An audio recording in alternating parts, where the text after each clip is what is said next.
الحمد لله الذي تفضل علينا بنعمه وعطائه الواسع.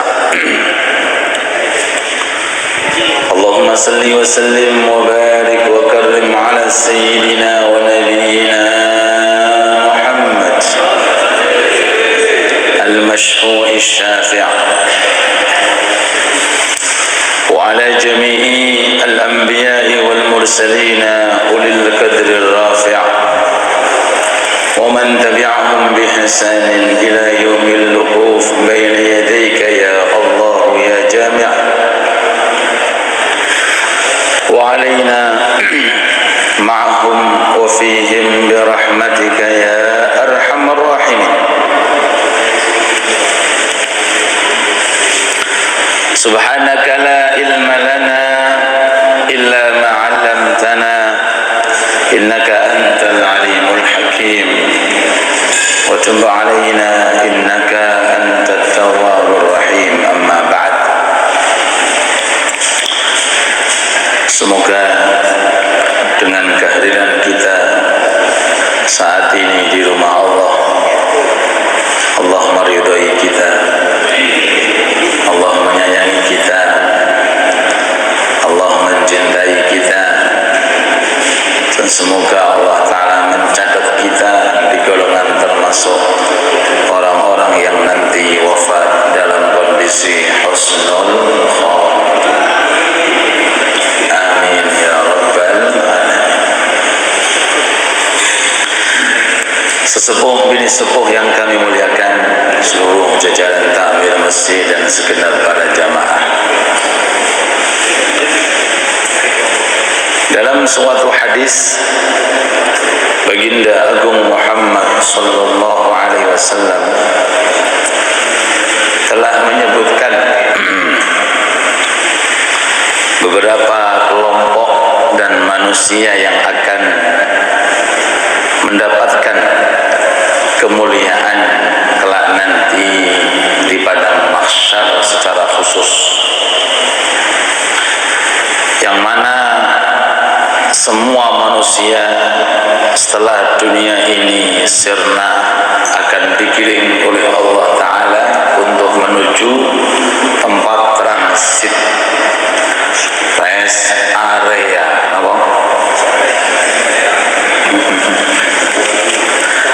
Rest area sebelum perjalanan yang sangat jauh.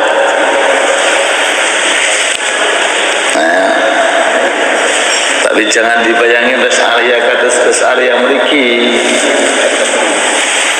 Rest area tidak ada makanan, tidak ada minuman, tidak ada tempat untuk berteduh, yaitu yang kita kenal dengan istilah bumi mahsyar atau padang mahsyar. Di situ semua manusia, malaikat, jin, syaitan, iblis, semua makhluk yang diciptakan oleh Allah Ta'ala akan bertempat semuanya di padang mahsyar. Ada yang kumpul dengan para anbiya, para mursalin, para aulia, para salihin. Mudah-mudahan kita semuanya kumpul, amin. Ada yang kumpulnya dengan orang-orang kafir, orang-orang musyrik, orang-orang yang zalim, orang-orang yang ahli maksiat. Na'udzubillah. Mudah-mudahan kita dijauhkan oleh Allah Ta'ala dari perkumpulan semacam itu, amin. Ada yang tenggelam dengan macam-macam lautan. Ada yang sampai di atas kepala, ada yang sampai telinga, ada yang sampai dada, ada yang sampai lutut, ada yang sampai mata kaki, ada yang sama sekali tidak mengalami yang namanya tenggelam. Mudah-mudahan kita termasuk yang terakhir, amin Allahumma. Nabi Muhammad alaihi salatu wassalam telah memberikan kepada kita informasi 7 orang 7 golongan, yang mana ketika saat itu tidak pernah mengalami hal-hal yang mengerikan, yang menakutkan. Dalam suatu hadis beliau bersabda, sab'atun yudhilluhumullah fi dhillihi yawma la dhilla illa dhilluh. Ada 7 jenis manusia di padang mahsyar, di rest area. Dia tidak pernah mengalami apa yang dialami oleh orang-orang yang zalim. Justru 7 orang ini akan mendapatkan naungan khusus dari Allah. Yauma la dhilla illa dhilluh, mendapatkan jamuan khusus, tempat berteduh yang tidak ada saat itu tempat berteduh kecuali yang disiapkan oleh Allah Subhanahu wa ta'ala. 1.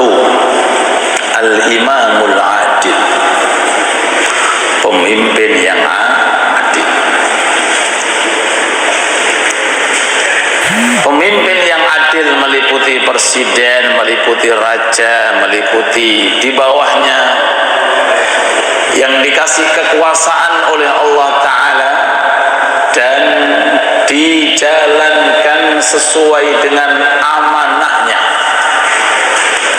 Ini ditaruh Nabi nomor pertama, Al-Imamul Adil.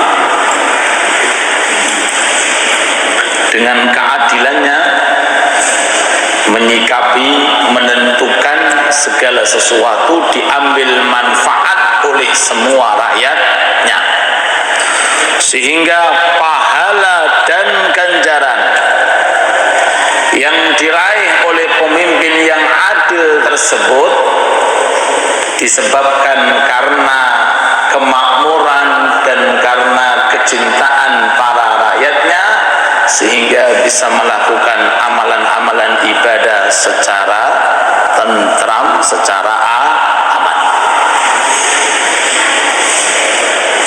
Ini pertama, pemimpin yang adil. Yang kedua, syabun nasya'a fi ibadatillah. Monggo kali diunjuk. Yang kedua adalah anak muda. Mriki wonten apa mboten iki? Terus mulai mriko sampai mriko kok wis tesih anak muda napa tesih? Syabun nasya'a fi ibadatillah, anak muda yang tumbuh di dalam beribadah kepada Allah. Nah, kalau orang tua sudah wajar karena sudah tua, sadar. Ini anak muda, nafsunya masih tinggi, keinginannya masih suka untuk terlena, tapi dikasih oleh Allah Ta'ala taufik dan hidayah, mengatur waktunya dan dirinya sehingga fokus untuk beribadah kepada Allah. Anakmu muda, jenengan tesih muda napa sampun tua? Oh masih muda, alhamdulillah. Gak ngakoni memang jenengan. Ini yang kedua, monggo jenengan tesih gadai putra napa gadai cucu, diinformasikan bahwa di antara di sana yang mendapatkan tempat naungan adalah anak-anak muda. Kita lihat di luar sana, anak muda yang terhanyut dengan nafsunya, dengan syahwatnya, dengan temannya, dengan dunianya. Mudah-mudahan anak-anak kita diselamatkan oleh Allah Subhanahu wa ta'ala. Nah, ini PR bagi kita semuanya para rawuh. PR bagi kita. Masya Allah, banyak sekali sepeda motor diparkir, tapi bukan di depan masjid. Tunggu tiba. Dan ketika jenengan masuk, sedanten anak muda,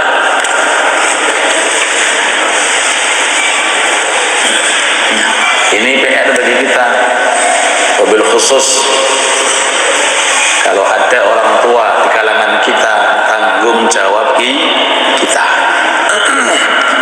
Semua akan dimintai pertanggungjawaban oleh Allah. Mudah-mudahan kita diselamatkan oleh Allah. Amin ya rabbal alamin. Sampai sebagian guru kita mengatakan, mana yang lebih utama? Kita i'tikaf di masjid tapi meninggalkan anak yang di luar, ataukah kita dengan anak meninggalkan i'tikaf? Dijawab, keluar dampingi anak Anda, tinggalkan i'tikaf. Sampai motor gini mungkin kita i'tikaf, kita ibadah, terus anak kita kemana arahnya? Lebih baik kau temani anak kamu, dampingi anak kamu, lebih terjaga daripada kita i'tikaf.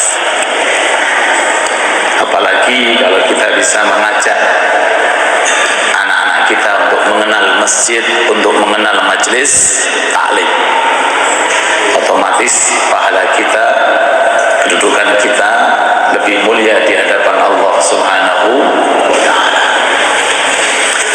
Jadi kalau ada orang tua khusyuk wajar, tapi kalau ada anak muda lebih khusyuk, ini yang luar biasa. Kalau ada orang tua istiqomah, wis adone siap-siap apa ningdi. Tapi kalau ada anak muda kok sudah istiqomah, ini yang luar biasa. Ada orang tua tiap malam tahajud, seharusnya memang tinggal beberapa hari.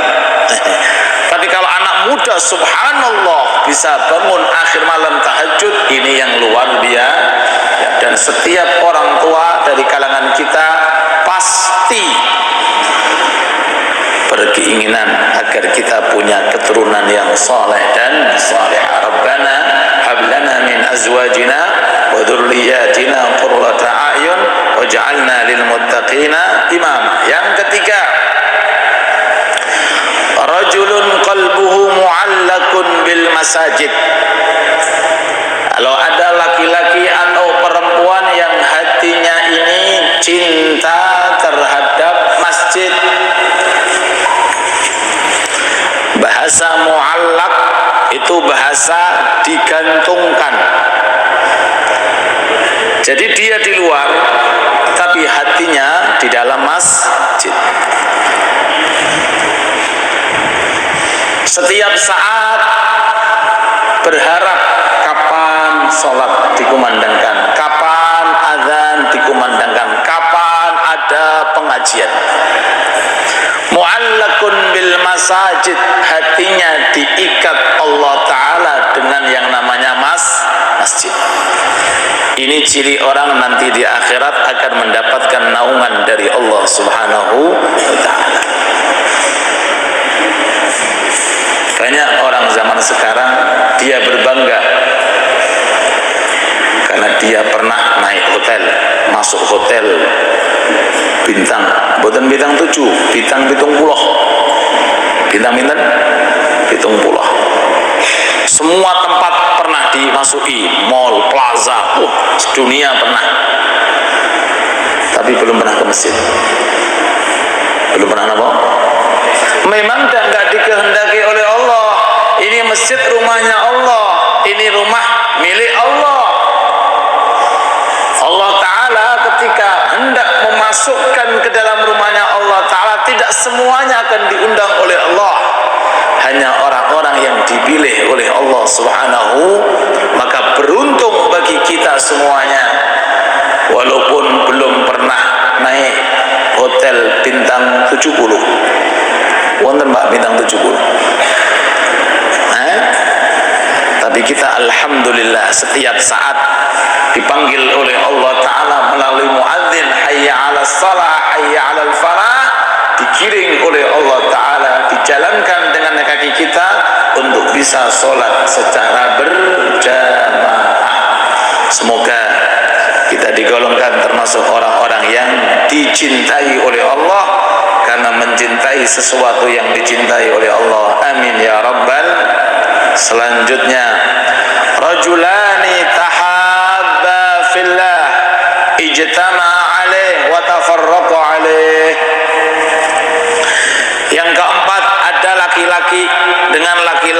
atau perempuan dengan perempuan, teman, sahabat, akrab,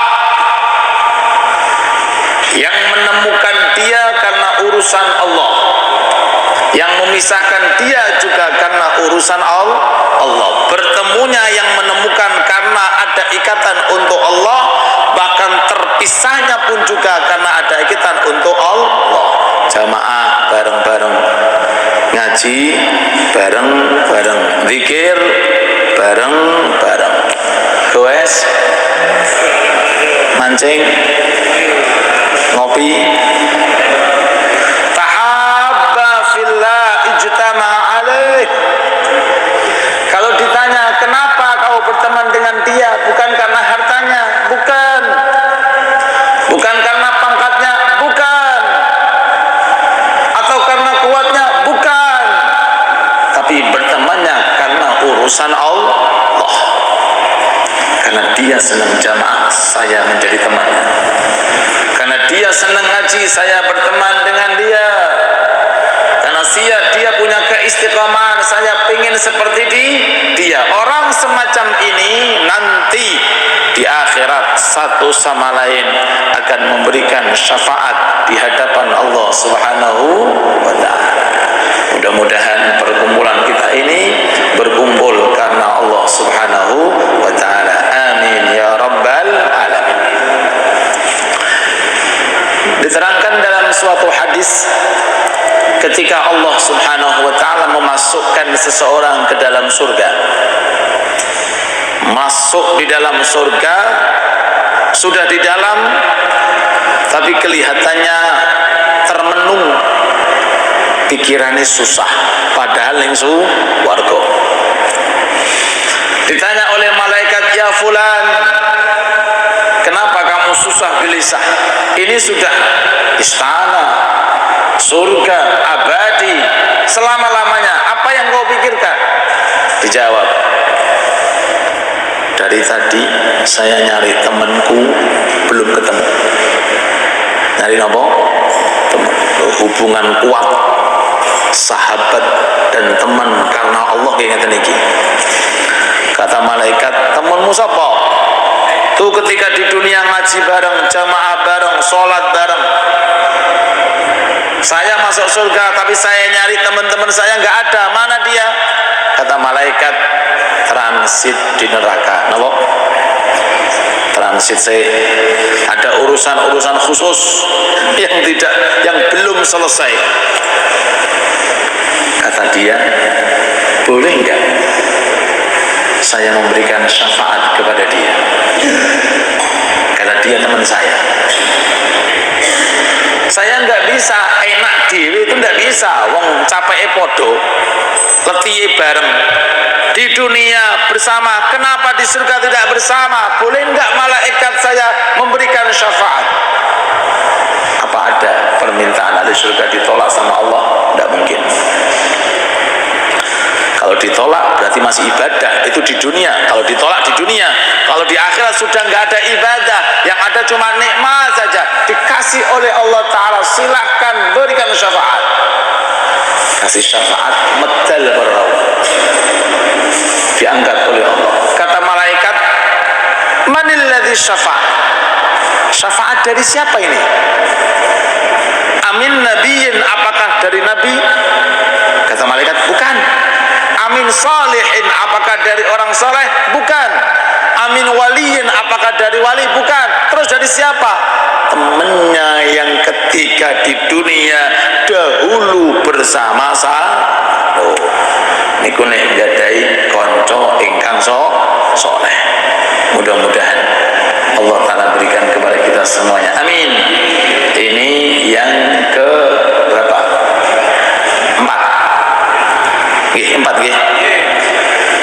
Yang kelima,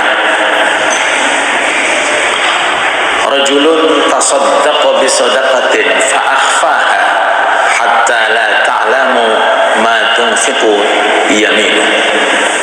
Wonten tiyang Pak, kalau sedekah itu apa bahasanya?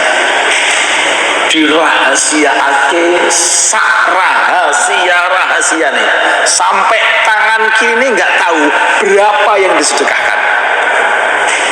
Tangan kanan, tangan kiri jaraknya berapa meter, loh, melekat. Tapi saking rapetnya, rahasianya, kalau sedekah sampai tangan kirinya nggak tahu berapa yang disedekahkan. Ini menunjukkan suatu isyarah sedekah yang bersifat rahasia. Istrinya nggak tahu, anaknya nggak tahu, apalagi teman dan kerabatnya. Nah, cuma kalau sudah tingkatannya silakan, jangan dibikin alasan, aku orang iso ikhlas, yo selawasi gak iso ikhlas pak. Ini tingkatan. Kalau jenengan bisa silahkan, kalau jenengan nggak bisa dilatih, walaupun dikita dulu nggak apa-apa. Dikita aja ora, apalagi napa ngumpet kita. Kalau seandainya pengen latihan belum bisa, nggak apa-apa, tulis nama jenengan, tulis, diviralkan, nggak apa-apa, permulaannya nggak apa-apa, untuk membiasakan diri kita napa saudara. Tapi kalau seandainya jenengan bisa langsung merahasiakan, bersihkan diri.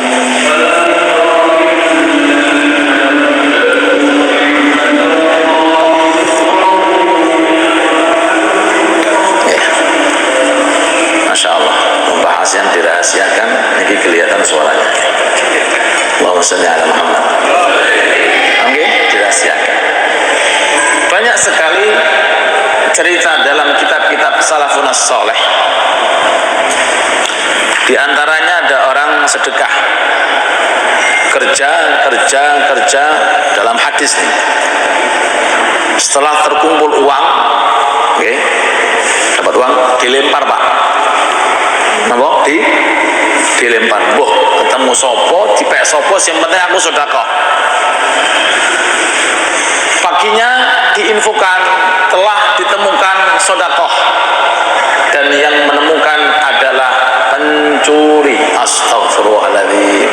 Sedekah di mana? Milik pencuri.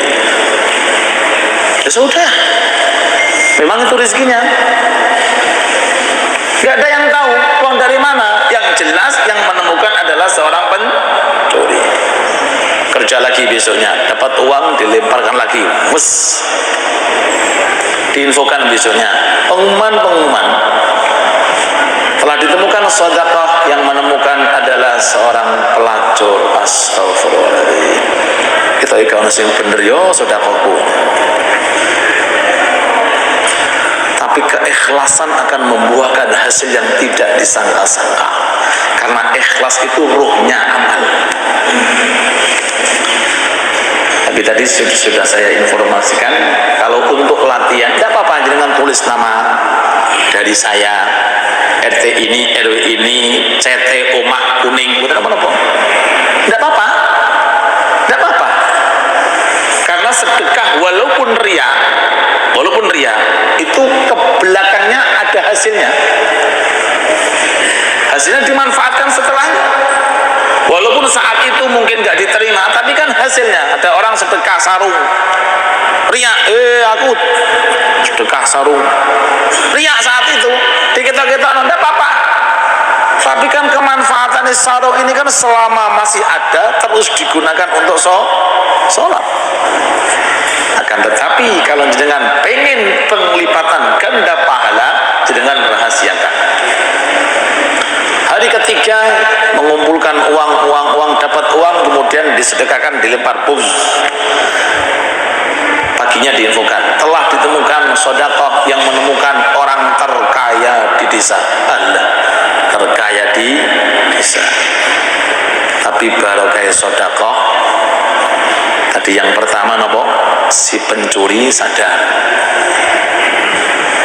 barokah rezeki sing halal ikhlas tadi loh, sadar bahwa selama ini perbuatannya buatan saya, akhirnya tobat dari mencuri. Barokah sedekah sing ikhlas. Si pelacur taubatan nasuha, Biasanya dia mengambil sekian uang dari orang-orang tertentu, tapi alhamdulillah Allah Ta'ala kirimkan rezeki yang begitu banyak sehingga digunakan untuk ma'isyah dia agar terhindar daripada yang tidak diridai oleh Allah. Yang ketiga, orang paling kaya isin isin. Aku sugih sak desa ora pernah sedekah tanpa untuk sedekah karena barokah rezeki akhirnya bertobat sehingga menjadi orang yang dermawan. Pencuri bertobat akhirnya terhindar dari mencurinya, si pelacur bertobat akhirnya menjadi orang yang baik, orang yang kaya akhirnya dermawan karena barokah sedekah. Ini yang kelima. Yang kelima. Yang keenam, rajulun da'atu imra'atun dhatu mansibin wa jamalin faqala inni akhafullah. Ada orang laki-laki ditawari sama wanita yang cantik. Masuk robotan ini. Kaya raya, wis cantik sugih. Sopo sing gak gelem, Pak? Tapi orangnya mengatakan inni akhafullah. Maaf, aku takut kepada Allah. Berat loh, Pak. Wis cantik sugih, diajak melakukan hal yang tidak diridhai oleh Allah. Bahkan dalam riwayat sudah siap nih, Bu. Sudah siap lari, Pak. Kenapa lari? Takut. Tidak boleh ada yang memakai cincin kecuali pemiliknya, bahasa hadis. Lari takut karena Allah. Orang semacam ini di akhirat akan diselamatkan oleh Allah Subhanahu wa ta'ala. Atuh-atuh ketika buka YouTube dulu, Pak, buka pengajian, yang muncul beda. Jangan lanjut apa jangan cancel apa lanjut. Eman-eman loh, Pak. Ada-ada di Google nopo kadang zaman sama kini kadang-kadang kita nyari pengajian agama sing metu aneh-aneh. Itu bisa kita amalkan. Bisa kita apa? Menghindarkan mata kita dari memandang foto yang diharamkan atau menonton video-video yang tidak diridhai oleh Allah. Bahkan hati-hati menonton adu domba. Podo, aku nggak ikut buat, cuma aku penonton setia. Ya podo aja toh. Namimah termasuk kemaksiatan yang tidak diridhai oleh Allah Subhanahu wa ta'ala. Aku tidak membuat ustaz, gak ngerti orangnya, cuma seneng delok napa? Ya padha wae, sama saja. Naudzubillah. Ini yang keenam. Yang terakhir, yang ketujuh, rajulun dzakarallaha khaliyan fafadat aina. Laki-laki atau perempuan senang khulwah. Napa khulwah niku, Pak?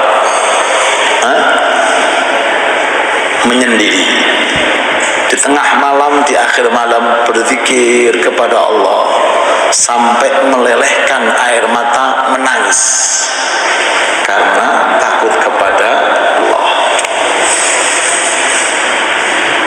Kadang-kadang ada orang dia bisa menangis, pinter nek nangis. Kapan? Pas ganti duit, pas utangnya akeh. Ini kok nggih? Pas omahe bocor. Pas ditagih utang, nangis. Nggih, tapi ada tangisan yang membuat dirinya manfaat di hari kiamat. Apa itu? Dua. Tangisan karena di akhir malam saat bersimpuh di hadapan Allah karena memikirkan nasibnya di hari kiamat. Dan yang kedua, karena menangis dirinya kelak nanti takut akan dihisab oleh Allah Subhanahu wa ta'ala. Ini adalah 7 kelompok manusia yang nanti di padang mahsyar akan diselamatkan oleh Allah Ta'ala. Kita ulangi, yang pertama imam yang adil, yang kedua anak muda yang tumbuh beribadah kepada Allah, yang ketiga orang laki-laki atau perempuan yang mencintai masjid, yang keempat laki-laki dengan laki-laki atau perempuan dengan perempuan yang menjalin hubungan sahabat kerabat, menghubung sahabat dan teman karena yang menghubung untuk Allah. Yang selanjutnya ketika orang itu bersedekah, dirahasiakan sedekahnya, tidak ada orang pun yang ingin mengetahui, bahkan tangan kirinya pun tidak mengetahui apa yang disedekahkan oleh tangan kanan. Yang selanjutnya apa dia? Nah, laki-laki yang bisa menghindari maksiat ketika diajak oleh perempuan yang cantik dan kaya, dia menghindar karena takut kepada Allah. Yang terakhir laki-laki perempuan di akhir malam bersimpul lutut di hadapan Allah, meminta dan mengharap kepada Allah sambil melelehkan air mata. Mudah-mudahan Allah jadikan kita satu di antara 7 golongan ini, dan semoga anak cucu kita dijaga oleh Allah, dirawat oleh Allah, dilindungi oleh Allah, diberi oleh Allah Ta'ala penjagaan dari Allah, dan digolongkan anak cucu kita termasuk anak yang saleh dan salihah. Amin ya rabbal alamin. Rabbana atina fid dunya hasanah wa fil akhirati hasanah wa qina adzaban nar. Wa sallallahu ala sayyidina Muhammad wa alihi wa sahbihi wa sallam. Alhamdulillahi rabbil alamin. Al-Fatihah.